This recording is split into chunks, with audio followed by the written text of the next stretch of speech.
नमो वज्रायाणं नमो लोये सौवसाहुनं।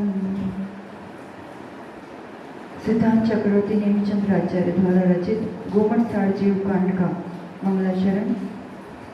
सिद्धं शुद्धं परमीय जिनेन्द्रवर्णेमि चन्द्रमकलङ्कं गुणरयणभूषणोदयं जीवस्य परुवणं उच्चम्। पंच परमेष्ठी भगवान की, तपस्वी सम्राट आचार्य सन्मति सागर जी महाराज की, चतुर्थ पट्टाधीश आचार्य रोगन सुनील सागर जी गुरुदेव की,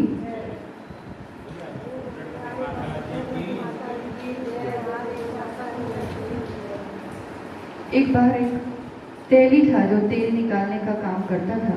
उसके पास एक बूढ़ा सा बैल था।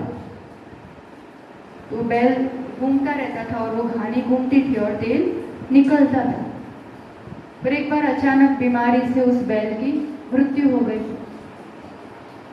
तो शेठ जी जब दूसरे दिन तेल लेने आए तो उदास सा बैठा था। वो पूछा क्या हुआ? तो कि क्या करूं, अब बैल तो मर गया, मैं कैसे आजीविका चलाऊंगा, कैसे क्या करूं? तो शेठ जी कहते कोई बात नहीं, तू पैसा उधार ले ले, नया बैल ले आ और अपना काम चालू रख। तो दूसरा बैल लेकर के आता है, नया सा हट्टा कट्टा, और पर प्रयास करता है कि अब वो भी ऐसे घूमे और तेल निकले। फिर से दूसरे दिन शेठ जी आते हैं तेल लेने के लिए। तो वो वापस उदास बैठा है कि क्या हुआ, नया बैल तो आ गया ना? तो कि बैल तो आ गया पर वो तो निकम्मा एक जगह ही खड़ा रहता है, वो घूमता ही नहीं है, तो क्या करे? तो कि कोई बात नहीं, अच्छा एक काम करना, तुम ऐसा करना, थोड़ी सी हरी घास लेना, एक डंडे पे बांध देना और उसके आगे रखना, आगे आगे रखते जाना तो वो घूमता जाएगा। ठीक है कर लूंगा, पर रोज रोज हरी घास कहाँ से लाऊंगा मैं? अभी तो सूखा मौसम पड़ा है, गर्मी का मौसम है, बारिश आएगी तब ऐसा कर लूंगा, अभी क्या करूं? ये थोड़ा सूखा घास पड़ा है मेरे पास। तो शेठ जी कहते कुछ नहीं, बांध इसको सूखा घास थोड़ा, और मैं लेके आता हूँ एक हरा चश्मा ले आता हूँ, तो वो चश्मा पहना देना और करना, देख करके देख। और ऐसा ही किया और सचमुच उसको लगा बैल को कि आगे हरी घास रखी और उसको खाने की उसमें वो घूमती रहती कि अब मिलेगा अब मिलेगा अब मिलेगा। ऐसे चक्कर में पूरा पूरा दिन पूरी पूरी रात उस व्यामोह में वो घूमती रहती। अनादि से यही दशा है इस जीव की। लगता है अब सुख मिलेगा, इसमें सुख मिलेगा, ऐसे सुख मिलेगा, बस उस सुख के व्यामोह में ही बैल की तरह ये जीव घूमता जा रहा है। सुख वहां है नहीं, हरा चश्मा पहना है, घास नहीं है हरी, दृष्टि वैसी है, जो चश्मा पहना है वैसा सुख दिखाई देता है और उस रूप से परिभ्रमण कर रहा है। और ये आज की कहानी नहीं है, कब से चली आ रही है और सभी संसारी जीवों का कहीं ना कहीं इसी रूप से परिभ्रमण चल रहा है। उसमें से कोई भाग्यवान जीव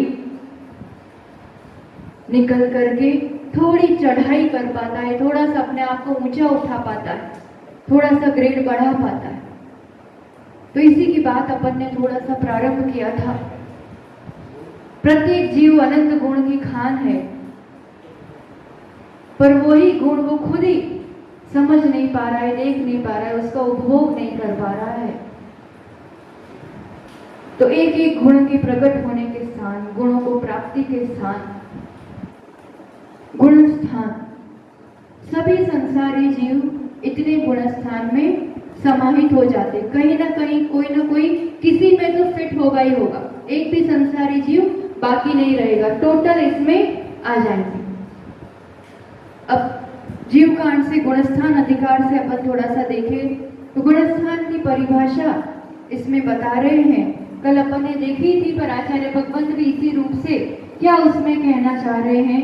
अगर आपके पास हो तो देख ले, नहीं है तो अपन सुनेंगे और समझेंगे उसको। 8 नंबर का श्लोक, जे हिंदु लक्ष्य जन्ते उदयादिषु संभवेहि भावेहि जीवाते गुण सन्ना निड्डिठा सौवदर्शिहिं। सर्वज्ञ प्रभु के द्वारा कहा गया है ये, और ध्यान रखना, ये विषय इस रूप से ये वर्णन जैन दर्शन के अलावा और कहीं भी नहीं पाया जाएगा।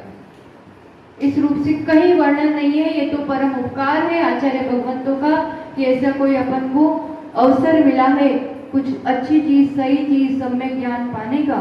तो सर्वज्ञ सर्वदर्शी ही, जिन्होंने सब कुछ देखा है, जाना है, निर्दिठम, उन्होंने क्या कहा है, जे ही तुम लक्ष्य जनते उदयादिसु, मतलब यहाँ पर मोहनीय कर्म के कारण जो उदय, क्षय, क्षोभम आदि उदयादिसु, ये सब जो अवस्थाएं होती है उसके कारण संभवे ही भावे ही, जो जो भाव संभव होते हैं, जो जो परिणाम होते हैं जीव के, उस परिणाम वाला जीव वैसे वैसे गुण सन्ना, उस गुण स्थान वाला उस गुण स्थान की संज्ञा को प्राप्त होता है। यानी जीवों के अपने परिणाम किसके आधार पर, मोहनीय कर्म के उदय आदि अवस्थाओं के आधार पर जीव के अपने परिणाम, उन परिणाम को गुणस्थान कहा और उस परिणाम वाले जीव को उस गुणस्थान वर्ती जीव कहा। ऐसा यहाँ आचार्य भगवंत कह रहे हैं। तो गुणस्थान कौन कौन से होते हैं, यहाँ अपन श्लोक के माध्यम से, गाथा के माध्यम से, प्राकृतिक गाथा कहेंगे अपन। तो कल नाम तो देखे ही थे, फिर से एक बार आचार्य भगवत की वाणी में सुनते हैं। और आज ये सभी नाम तो अपन को याद रह जाना चाहिए, फिर एक एक अपन समझते जाएंगे। बहुत अच्छे से 9 और 10 नंबर की 2 कारिकाओं में उन्होंने गुणस्थान के नाम लिए हैं। मिच्छो सासन मिस्सो अविरत सम्मोय देश विरदोया विरधा पमंत इधरो अपूप अणियठी सुमहोया उसंत क्षीण मोहो सजोग केवली जिनो अजोगिया 14 जीव समासा क्रमेण सिद्धायणा दवा। 14 नाम इतने में पूरे आ गए।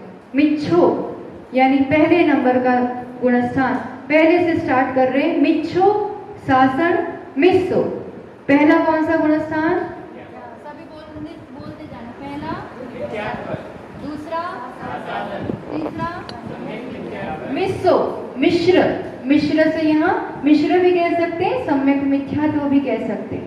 आगे अविरत सम्मो, ये देश विरदोय, अविरत सम्मो यानी अविरत, चौथा वाला अविरत सम्यक दृष्टि, और 5वां देश विरत। फिर विरदा पमत इधरो यानी प्रमत विरत, और इधरों का अर्थ होता है उससे उल्टा यानी अप्रमत विरत। छठा कौन सा, 7वां, फिर अपूर्व अणियठी सुभमो, अपूर्व यानी अपूर्वकरण, फिर अनिवृत्तिकरण, सुहमो सूक्ष्म सांप्राय 10वां नंबर। उसंत क्षीण मोह, मोह उपशांत मोह, और आगे 13वां, जोर से बोलो, और 14वां अयोग्य। नाम दोहराते रहेंगे तो कभी ना कभी पहुंचेंगे ना, इसलिए बार बार बोलना चाहिए इन सब नामों को, तो है ना। तो यहाँ पर ये नाम यहाँ पर बता दिए। इस नाम में थोड़ा सा अपन समझ लेते हैं कि ये जो भी नाम दिए हैं इसमें थोड़ा समझना। जैसे कुछ ऐसे गुणस्थान है जिसमें शब्द है, जैसे यहाँ पर लेंगे अपन अविरत सम्यक्त ले लो, ठीक है ना। तो ये स्टार्टिंग पॉइंट है, इसको आदि दीपक कहते हैं। आदि जहाँ से शुरुआत हो रही है इसकी, तो उसमें जो सम्यक्त शब्द है, मतलब यहाँ से आगे सभी गुणस्थान में ये शब्द लगाना। सब जगह सम्यक सम्यक नहीं लिखा है ना। शुरुआत कहाँ से हो रही है, चौथे गुणस्थान से, उसमें सम्यक्त शब्द आदि दीपक कहा जाएगा।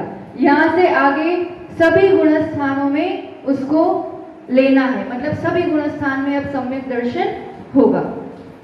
फिर दूसरा शब्द ले लो ऐसे, जैसे प्रमत विरत, तो इसमें जो विरत शब्द है ये आदि दीपक है। अब आगे सभी में ये विरत शब्द आएगा, मतलब विरत, ये गुण, व्रत, नियम, संयम होगा ही होगा। यहाँ पर सम्यक्त शब्द जो स्टार्टिंग पॉइंट है यहीं से सम्यक दर्शन होता है, मतलब आगे सब जगह होगा ही होगा, यहीं से पूरा व्रत होता है, तो आगे सब जगह होगा ही होगा। फिर सहयोग केवली, तो केवली शब्द या जिन शब्द आगे वो गुण आगे तक अंत तक रहेगा ही रहेगा, तो ये क्या कहा जाता है? आदि दीपक। 3 शब्द समझ लिए अपन ने, सम्यक्त, विरत और केवली जिन।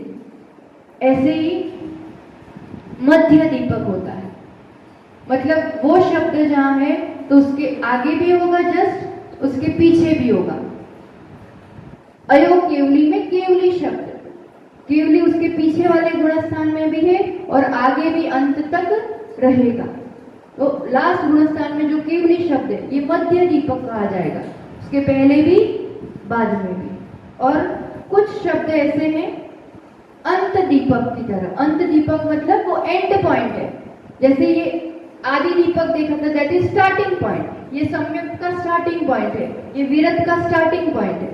ऐसे अंत दीपक एंड पॉइंट, मतलब उस गुणस्थान के नीचे नीचे तो वो गुण पाया जाएगा, उसके बाद नहीं पाया जाएगा। जैसे अविरत है ना, अब चौथा ही गुणस्थान है, सम्यक्त शब्द तो आदि दीपक है, ऊपर पाया जाएगा, और अविरत एंड पॉइंट है, इसके नीचे वाले यानी पहले दूसरे तीसरे में तो अविरत ही होगा, और ये चौथा अविरत बनेगा अंत दीपक है, लास्ट पॉइंट है, यहां तक वो गुण चल रहा था, अविरत बना, है ना। फिर ऐसे ही समझना प्रमत्त विरत में, विरत शब्द तो ऊपर जाएगा और प्रमत्त शब्द एंड पॉइंट है, यहां तक प्रमाद है। अपन को क्या लगेगा खाली छठे गुणस्थान में मुनि को ही प्रमाद है, ऐसा नहीं, पहले से लेकर के यहां तक प्रमाद है, अब आगे नहीं है, ये एंड पॉइंट है प्रमत्त का। तो प्रमत्त अंत दीपक कहलाएगा इसका, ध्यान आया विषय। वैसे ही 10वां गुणस्थान सूक्ष्म सांप्राय, तो सांप्राय यही है क्या? सांप्राय यानी कषाय की वजह से जो आश्रव होता है कर्म का वो, तो ये सांप्राय का एंड पॉइंट है, पहले से लेकर के 10वें तक हर गुणस्थान में सांप्राय है। तो 10वां गुणस्थान सूक्ष्म सांप्राय में सांप्राय शब्द अंत दीपक कहलाएगा, एंड पॉइंट, यहां तक लगातार हर गुणस्थान में वह पाया जाएगा। ध्यान आया विषय के? फिर से कहें, अंत दीपक की बात कर रहे हैं, अविरत चौथे तक ही है, तो ये इसका एंड पॉइंट पहले से चौथे तक होगा। फिर प्रमद ये एंड पॉइंट है, उसके ऊपर प्रमाद नहीं है, यहां तक पूरे हैं पहले से 6 तक, इसलिए प्रमद यहां पर अंत दीपक। सूक्ष्म सांप्राय में सांप्राय अंत दीपक, ये शब्द मतलब पहले से यहां तक लगातार वो चीज है। और आगे देखेंगे तो संयोग केवली, उसमें संयोग शब्द खाली उसी में योग है क्या? वो एंड पॉइंट है, पहले से 13वें तक हर गुणस्थान में प्रत्येक जीव को योग है और उसके ऊपर नहीं है, तो संयोग शब्द 13वें गुणस्थान में अंत दीपक कहलाएगा। लास्ट मतलब वो हर जगह है, ये नाम समझ रहे हैं ना अपन, इसलिए ये विषय ले लिया कि जहाँ नाम समझ रहे हैं तो उस नाम से उसका अर्थ कहां से कहां तक उस दशा को, उस गुण को, उस प्रवृत्ति को लेना। ध्यान आया? आगे बढ़े। अंत दीपक कौन, आदि दीपक कौन कौन से शब्द है आप लोग खुद बताओ, मतलब स्टार्टिंग जहां से हो रहा है। आदि दीपक पूरे 14 गुणस्थान में शब्द कौन कौन से? सम्यक, कौन सा गुणस्थान? चौथे से, ठीक। दूसरा विरत, छठे गुणस्थान में विरत शब्द, और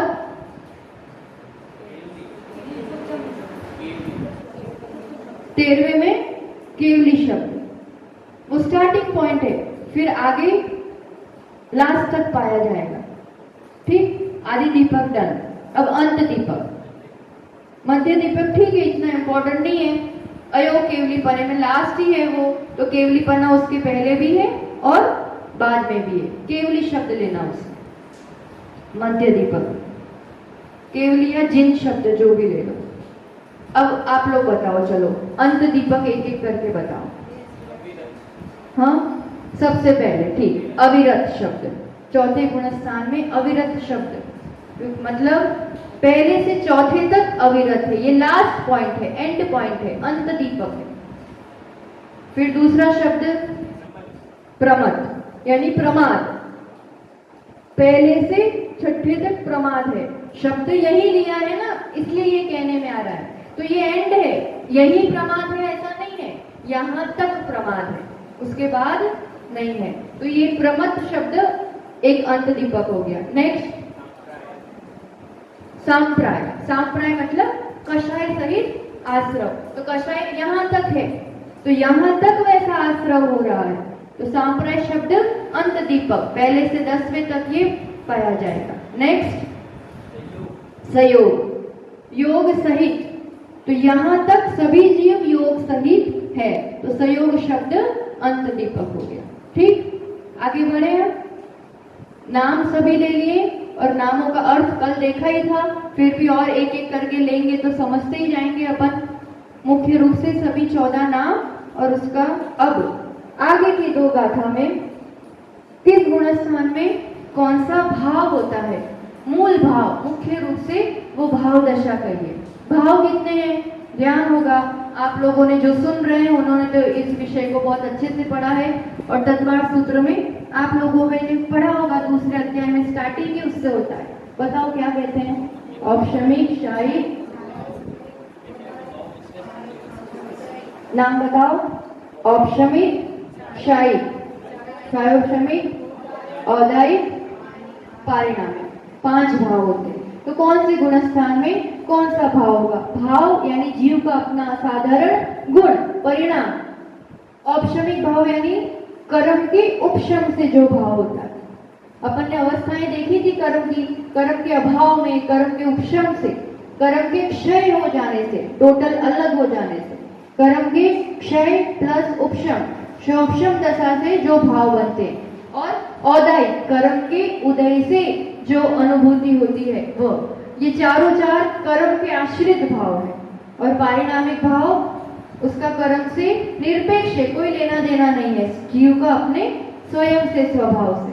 तो वो बात शॉर्ट में बताई है यहाँ पर, अपन देखते हैं। 4 गाथाओं में पूरी बातें हैं, 11, 12, 13, 14।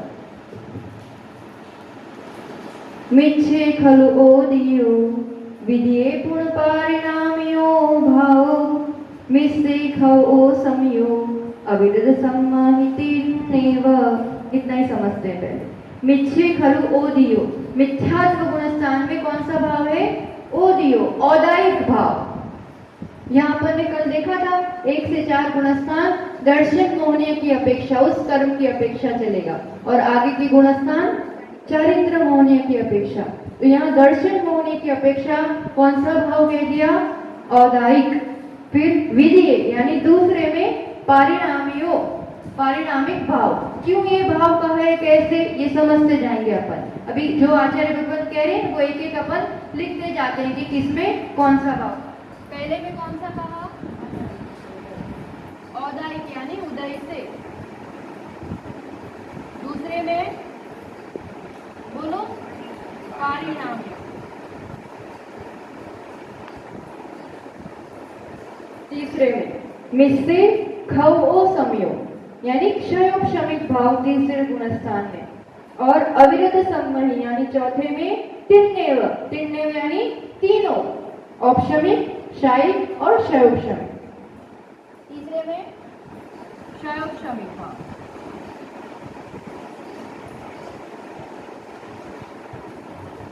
चौथे में तीनों, औपशमिक,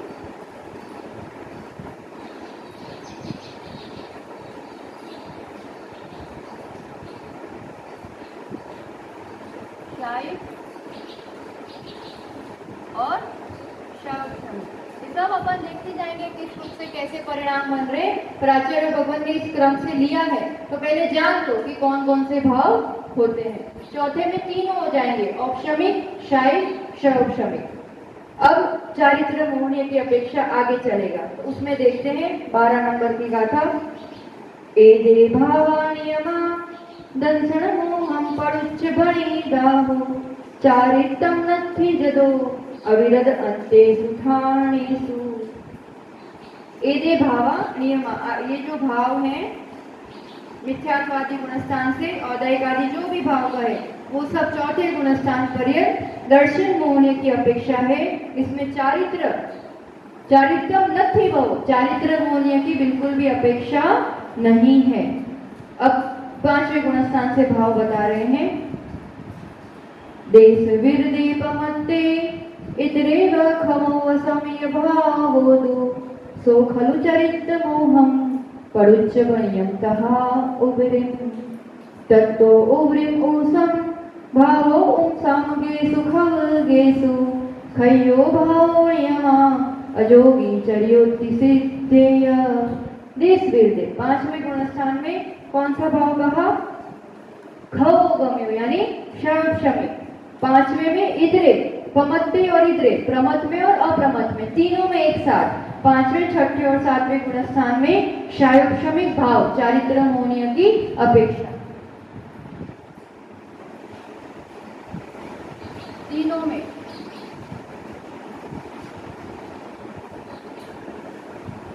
लिख लेना पूरा, शायोपशमिक भाव आएगा पूरा। और आगे फिर तत्रो उग्रीम उपसंभावो उपसांगेसु खवगेसु, दो प्रकार से होगा आगे, उपशम और शायी।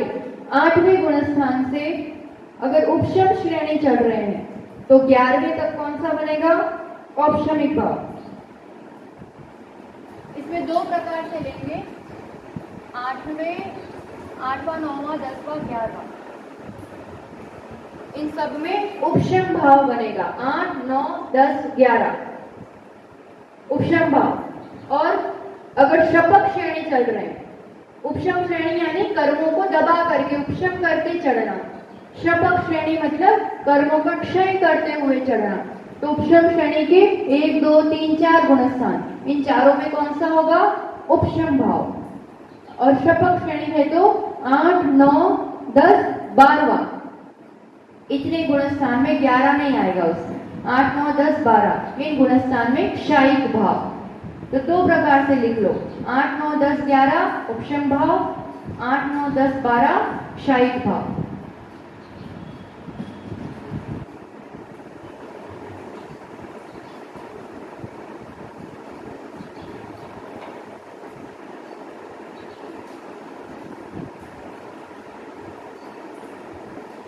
आठ, 9, 10, 12 क्षायिक भाव। अब रही आगे की बात, 13 और 14वां गुणस्थान। तो सीधी बात है, मोह है ही नहीं, मोह का क्षय हो गया तो वहां तो क्षायिक भाव ही होंगे। तो इस प्रकार से 5 भाव 14 गुणस्थान में आचार्य भगवान ने अपने लिए बताया। अब शुरुआत किससे होगी? सबसे पहले अपन कौन से फ्लोर पर रहते थे? अभी कहाँ है वो तो बाद में देखेंगे। जब से जीव है तब से कौन से गुणस्थान में है? मोह महामद पियो अनादि भूल आपको बरमतवादी। अनादि काल से मोह रूपी महामद पिया हुआ है। मोह यानी यहाँ पर दर्शन मोह, और दर्शन मोहनियों में भी मिथ्यात्व ये लगा हुआ है। ये किसी के द्वारा डाला नहीं गया है, किया नहीं गया है। जीव का अस्तित्व जब से है तब से कर्म सहित है, और उस कर्म में भी मिथ्यात्व कर्म के सहित ही है। तो मिथ्यात्व ये शब्द से क्या समझ में आता है? मिथ्या तत्व, तत्व यानी जो जैसा है वैसा, यथार्थ, सच्चा, सम्यक। और मिथ्या जो झूठा है, जो भ्रमित है, जो उसका एग्जिस्टेंस ही नहीं है।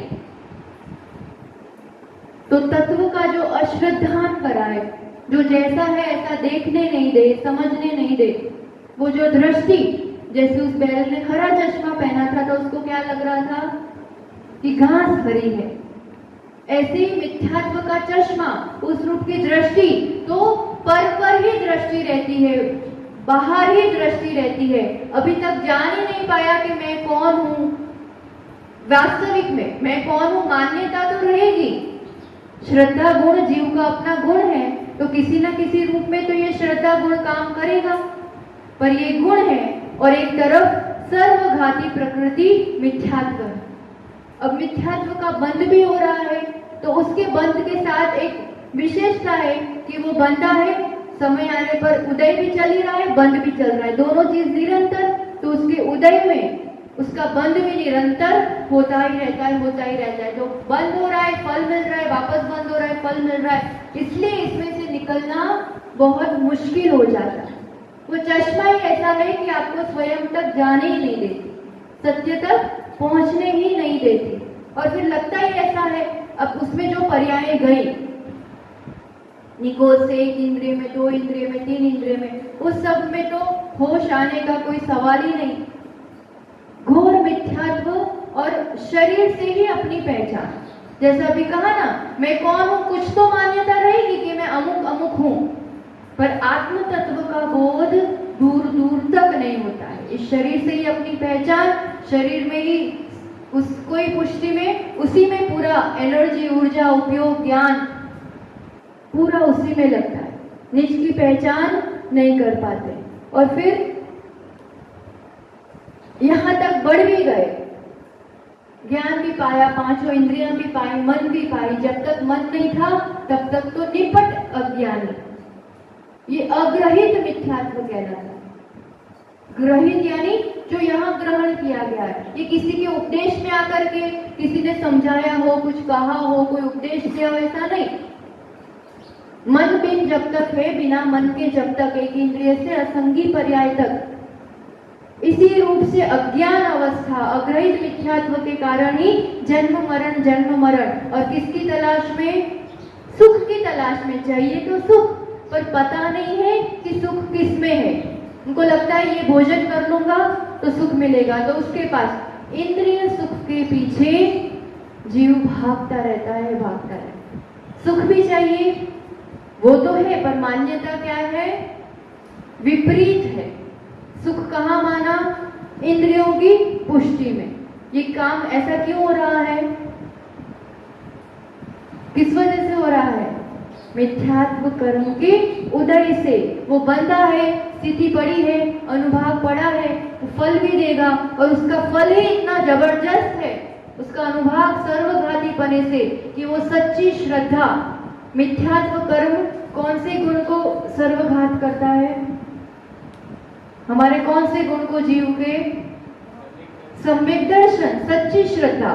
मिथ्यात्व यानी मिथ्या दर्शन, मिथ्या श्रद्धा, विपरीत श्रद्धा, मान्यताएं, धारणाएं, अभिप्राय, ये सब कैसा है, विपरीत है, उल्टा है। और फिर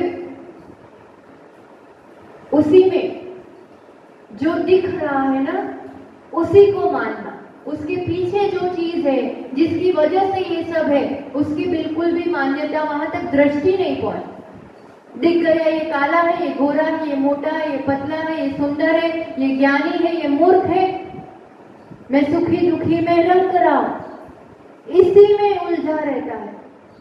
दिखती क्या है, पर्याय दिखती है, कर्म जनित फल दिखता है।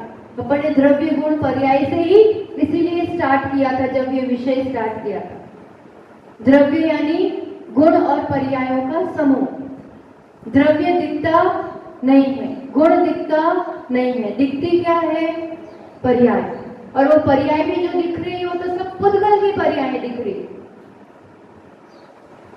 तो ये पर्याय जो दिखती है, ये कर्म जनित फल अवस्थाएं दिख रही है, उसी को सत्य मानते हैं और उसी को देख करके काम कर रहे हैं। ये पर्याय जिसमें रहती है, उस द्रव्य तक दृष्टि नहीं जाती, तो वो वस्तु अलग हो गई, टूट गई, बिछड़ गई तो दुखी हो गए, कोई नई चीज मिल गई तो सुखी हो गए। अनुकूलता में इष्ट का, प्रीति का भाव, प्रतिकूलता में दुखी हो जाना, और फिर दुखी भी होकर के दुख अच्छा तो नहीं लगता, तो पराये को दोष देना, इसने चोरी कर दी, इसने गुआ दिया, इसकी वजह से ऐसा हुआ। ये सब जो अभिप्राय है, अभी भी देख लेना, टटोल लेना। कभी भी थोड़ा कुछ दुख आए, प्रतिकूलता आए, तब अगर मन में एक भी बार विचार आता है कि इसकी वजह से हुआ, अमुक की वजह से हुआ, इसने किया, मतलब वो अभिप्राय गलत है, जो कुछ होता है मेरी वजह से, मेरे कर्म, मेरे भाव, ये सब कैसे अभिप्राय है? मिथ्या धारणाएं हैं। अब इस पर्याय में थोड़ा बहुत सुनने मिलता है कि भगवान कुछ होता है, संसार कुछ होता है, कर्म भी कुछ होते हैं। अज्ञान पर्यायों में, मन बिना पर्यायों में तो ये भी कुछ नहीं मिला, वो अग्रहित रूप से चला आया। अब ये ऐसी पर्याय में है अपन जहाँ ग्रहित मिथ्यात्व भी, यहां से भी ग्रहण होता है। ये दूसरों की बातें सुनने से, देखने से, उपदेश से, वो ग्रहित मिथ्यात्व कहा जाएगा। किसी ने कह दिया यहाँ जाओ अमुक दुख दूर हो जाएगा, इनको मानो, जिसने जिसको कह दिया उसको मानने लग गए। और फिर अच्छी बात कहे कि आत्मा होती है, कर्म होता है, किसने कहा? कहाँ होता है? दिखाओ। क्योंकि वो दिखता है नहीं है तो जल्दी श्रद्धा में आता नहीं है। पर ये कौन बोल रहा है अंदर से? कहाँ है? किसने कहा? कुछ नहीं होता, ये सब भगवान भगवान कुछ नहीं होते। आज की पीढ़ी को समझाना बहुत मुश्किल है कि भगवान जैसा भी कुछ होता है। और फिर स्वीकार भी करता है कोई कि हाँ ईश्वर होता है, तो ईश्वर ने ऐसा किया, उसकी वजह से वो कर्ता धर्ता के रूप में मान लेते हैं। या तो मानेंगे ही नहीं, मानेंगे तो कर्ता रूप में मानेंगे। तो ये सब क्या हो रहा है? और ईश्वर को क्या? खुद को भी मैं अमुक का करता हूँ, मेरी वजह से परिवार चलता है, मैं कमा के लाता हूँ, मैं अमुक करता हूँ। स्वयं की भी कर्ता बुद्धि, भोक्ता बुद्धि, ये सब किसकी वजह से होता है?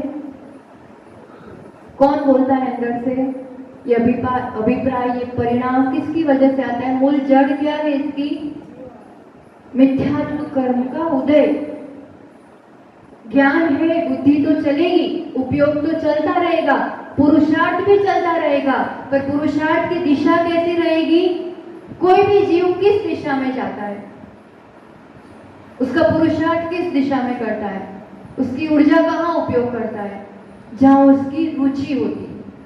100% बात है, जहाँ रुचि होगी वही वो मेहनत करेगा। और मेहनत तो करता ही है प्रत्येक जीव। चींटी भी बहुत मेहनत करती है ना, पुरुषार्थ तो करता है जहाँ रुचि होगी। और ये रुचि कौन तय करता है? अभी ये रुचि किसके अंडर में है? मिथ्यात्व कर्म के अंडर में है। तो मिथ्या मिथ्या उल्टा उल्टा ही चलता रहेगा। तो इस ग्रहित मिथ्यात्व में कुछ पक्ष आ जाते हैं। इसमें आचार्य भगवंत ने भी कहा है, अपन देखते हैं कुछ पहलुओं को। 15 नंबर की गाथा, मिथ्या दृष्टि जीव, मिथ्यात्व कर्म। औदायिक भाव क्यों कहा? समझ में आया? औदायिक भाव किसके उदय से बनता है? ये गुणस्थान मिथ्यात्व के। जब से है, कोई भी जीव है, कहां पर है, कहां रहता है? जब से भी जीव है, फिर कुछ करेगा तो आगे बढ़ेगा, पर पहले से, हमेशा से जीव किसमें होता है? मिथ्यात्व में। गुणस्थान की अपेक्षा मिथ्यात्व में। क्यों? क्योंकि मिथ्यात्व कर्म के उदय से, जब तक मिथ्यात्व कर्म का उदय है तब तक कौन सा गुणस्थान कहलाएगा? कौन से नंबर का? पहला। पहला सुन के खुश नहीं होना। फर्स्ट रैंक आता है तो कोई बहुत खुश हो जाता है कि चलो अपना फर्स्ट रैंक है। इसमें फर्स्ट रैंक वाली खुशी वाली कोई बात नहीं है। अभी तो यात्रा प्रारंभ ही नहीं हुई है। मोह से मोक्ष की यात्रा अपन देख रहे हैं। यहाँ तो अभी 0 पे हुआ, बस गोल गोल घूम रहे हो, ऊपर नहीं चढ़े हो। तो ये खुशी वाली बात नहीं। सबसे नीचे के स्थान पर जीव होता है।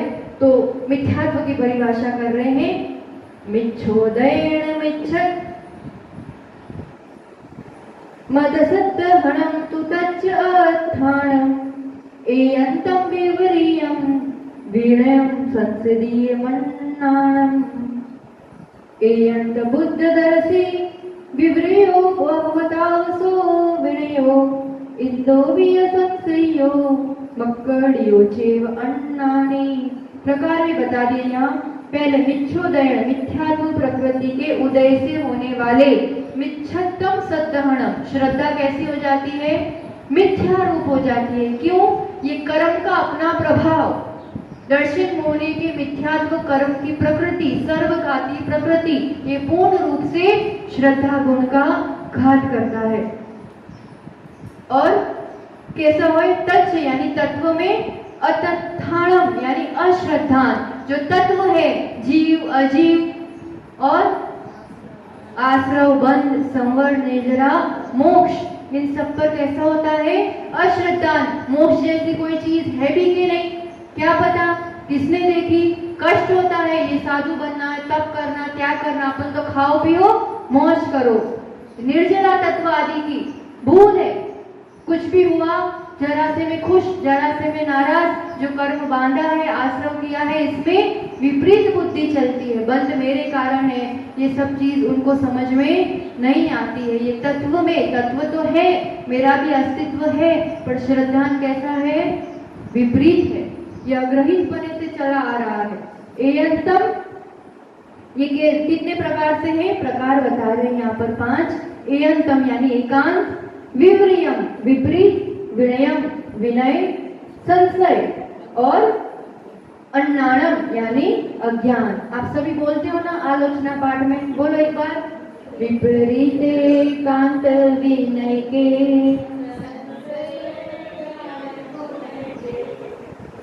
है ना? ये 5 शब्द याद रख लो। ये सब अभी यहाँ से ग्रहण किए जाने वाला मिथ्यात्व है। एक तो तत्व का अश्रद्धान, वो तो लगातार चला ही आ रहा है, आज तक तत्व का बोध मिला ही नहीं, तो जो मिथ्यात्व की वजह से विपरीत चला ही आ रहा है, फिर यहाँ पर भी वैसा श्रद्धान होता है। एकांत, ये प्रकार बता दिए ग्रहित मिथ्यात्व के। एकांत मिथ्यात्व मतलब एकांत पक्ष से ही बुद्धि चलती है। कुछ लोग मानते हैं, या उदाहरण भी दिए हैं ना अगली गाथा में, एयंतम बुद्ध दर्शो, एकांत मत में बुद्ध मत आदि प्रसिद्ध हुए। वो मानते सब कुछ अनित्य है, सब कुछ बदलता रहता है, नित्य जैसी कोई वस्तु ही नहीं है, ऐसा मानते। और दीपक बुझ गया मतलब शून्य हो गया, उसका निर्वाण हो गया। आज ये मर गए अपन मतलब निर्वाण हो गया, ऐसा मानते हैं। तो ये कैसा हो गया?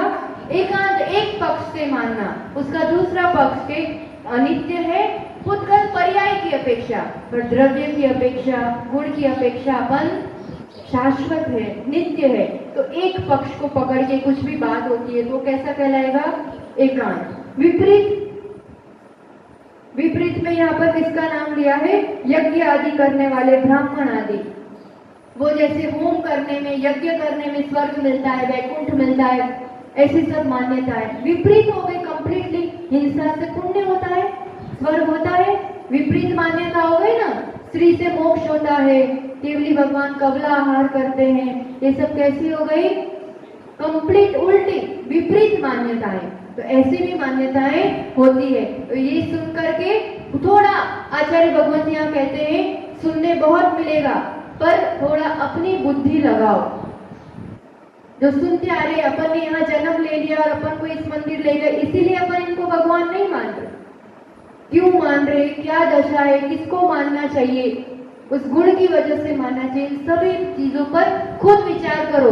जबरदस्ती सम्यक श्रद्धान थोपा नहीं जाता, ये अंतरंग से रुचि जगती है, वो समझ जगती है। तो खुद टटोल के देखो, अपने भी शास्त्र सब पढ़ो, दूसरों के भी पढ़ो, सब पढ़ो, खुद ही समझ में आएगा कि कहाँ कितनी गहराई है और कितनी सच्चाई है। और खुद इतना टाइम नहीं है कि पूरे शास्त्र पढ़ पाए, तो जिन्होंने पढ़े हैं उनसे सुनो, समझो, तो इन मिथ्यात्व से अपन बच पाएंगे।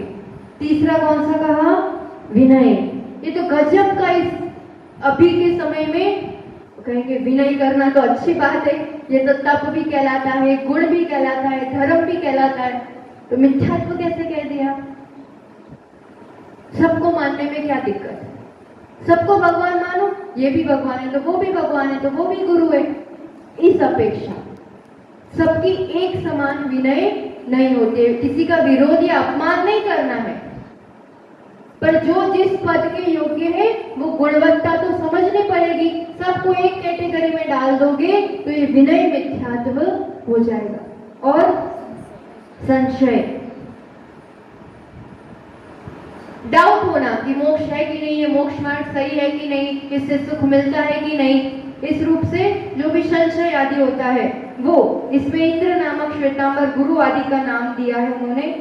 और लास्ट में अज्ञान, अज्ञान में मत्सरी, मुसलमान सन्यासी आदि, ये तो आचार्य भगवंतों ने दिया है। बाकी अज्ञान तो एक इंद्रिय पर्याय से लगातार अज्ञान, यानी बिल्कुल भी इस संबंधी कुछ भी होश ही नहीं है, पता ही नहीं है कि क्या कर रहे हैं, क्या हितकारी है, कैसे करना चाहिए, बस करे जाते हैं। तो इस रूप से ये अपन ने इतने मिथ्यात्व, ये सभी जो परिभाषा या जो लक्षण अपन ने देखे, किस टाइप के लक्षण मिथ्यात्व गुण में लगातार चले ही आ रहे हैं। और यहाँ भी जितनी कुदेव, कुधर्म, कुगुरु आदि की मान्यताएं होंगी, ये सब मिथ्यात्व को बढ़ाने वाली होंगी।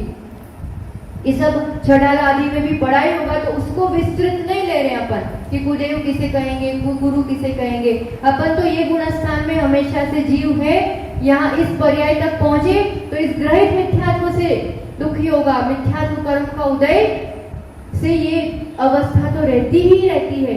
अब ये कर्म का अभाव कैसे होता है, आगे कैसे चढ़ते हैं, ये अपन दूसरा, तीसरा, चौथा गुणस्थान आदि भी देखेंगे। तो इसका लक्षण आचार्य भगवान 70वें कारिका में बता रहे हैं, उदाहरण देते हुए कि जैसे ज्वर से पीड़ित रोगी को मधुर रस नहीं सुहाता है, ऐसे मिथ्या दृष्टि जीव को धर्म नहीं सुहाता है। कोई अपने में से हो या अपन समझ कहते रहे धर्म करो, पर नहीं सुहाता है, नहीं रुचता है, मतलब मिथ्यात्व का तीव्र उदय चल रहा है। बड़े से बड़े साइंटिस्ट हो जाना, बड़े से बड़े पदाधिकारी हो जाना, बड़े से बड़े पद पर धनवान हो जाना, व्यापारी हो जाना, इससे जीवन की उपलब्धियां या सफलता का मापदंड नहीं है। ये कितना ही हासिल कर लो, कुछ पुण्य से शायद हासिल हो भी जाए, पर गुणस्थान कौन सा कहलाएगा जब तक स्वयं का बोध नहीं है कि मैं कौन हूँ, और ये सब कर्माधीन दशाएं हैं, ये बोध नहीं होता है, तब तक ये कुछ भी उपलब्ध कर लो बाहर से, गुणस्थान कौन सा रहेगा, मिथ्यात्व ही रहेगा। इसलिए बाह्य उपलब्धियां नहीं, गुणस्थान की वृद्धि जीवन की सफलता और सार्थकता का मापदंड है। तो मिथ्यात्व गुणस्थान अनादि से है।